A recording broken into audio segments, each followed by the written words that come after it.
UConn versus St. John's delivered. They brought the house down on Friday night at the Garden. The Johnnies, they won 81-72. They played tough physical defense on the Huskies. And man, Zuby Ejiofor. I mean, I gotta talk about these three, the big three. Zuby Ejiofor, Bryce Hopkins, Dylan Mitchell. That front line was dominant and was too much for UConn. Zuby had 21 points, 10 rebounds, 7 assists. Mitchell, 15 points, 6 rebounds. And Hopkins, 14 points and 6 rebounds.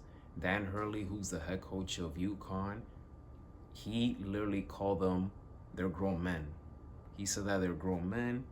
He said that when you have to play them in Big East games, the way that the game is going to be officiating conference play, they're built for Big East games. That's right, St. John's are built for Big East games. This is the first time since the 2000 season that St. John's have beaten UConn 3 in a row. So that's impressive. And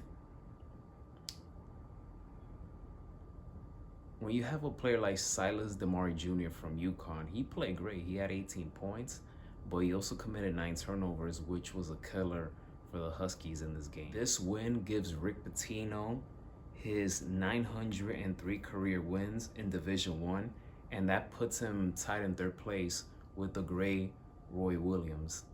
Rick Pitino, he has been coaching for 5 decades, so he has seen so many things, and it's very hard for him to get impressed. But when you hear a coach like Pitino this season saying that this is the best group that he's ever coached in the 52 years of coaching, that's like a major wow. I guess, I won't say I guess, but probably has to do with that every single player, almost every single player on the roster, gives him absolutely everything. So that's if you're playing for Rick Pitino in this current roster, you must be feeling extremely grateful and amazed to hear those kinds of words from your head coach. Another player from St. John's that I have to mention, and I call him the unsung hero of this game, and that is Dylan Darlin. He had a scoreless first half, but he came alive when it matters most, which was the second half. He posted 9 points, 2 assists, and 1 steal after halftime. So shout out to Dylan Darlin. And I'm just very happy for the St. John's team. A huge victory against UConn. And like I said, they're getting hot at the right time. Duke versus North Carolina is one of the greatest rivalries in sports history. And Saturday's game literally lived up to the hype. Everything did not disappoint. Cameron Boozer versus Caleb Wilson did not disappoint.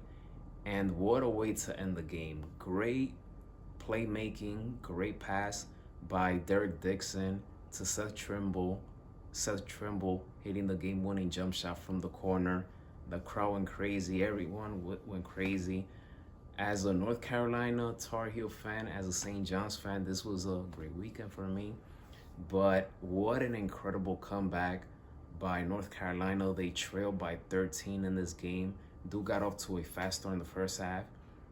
Seth Trimble scored the first 5 points for Carolina, but then Caleb Wilson started to get hot. He was making nice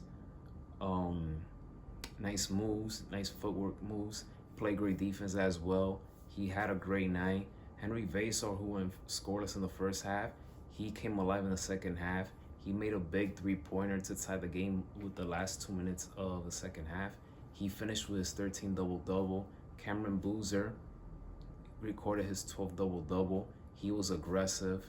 Duke played great defense, especially on Caleb Wilson. Caleb Wilson, he made some contested shots, but that gives credit to Duke's defense. So both teams, you know, it was a heavyweight fight, and it doesn't matter what their record indicates. All bets are off. When it's Duke versus North Carolina, it's on. It's on. So this game lived up to the hype. This was a great answer to Austin Rivers' game-winning 3-point shot a couple of years ago. And now Seth Trimble, man. Seth Trimble in his senior year, everything he's been through with this program, and so much he has grown as a leader this year. for North Carolina. He's been in this position before, and for him to have that moment is something that North Carolina fans, the program, all of us were never gonna forget. What a night that we will never forget. I mean, it's Duke versus North Carolina. What can we say? When those two teams go at it, it's a heavyweight fight. So I'm glad that this game, I'm just gonna repeat myself, this game did not disappoint whatsoever.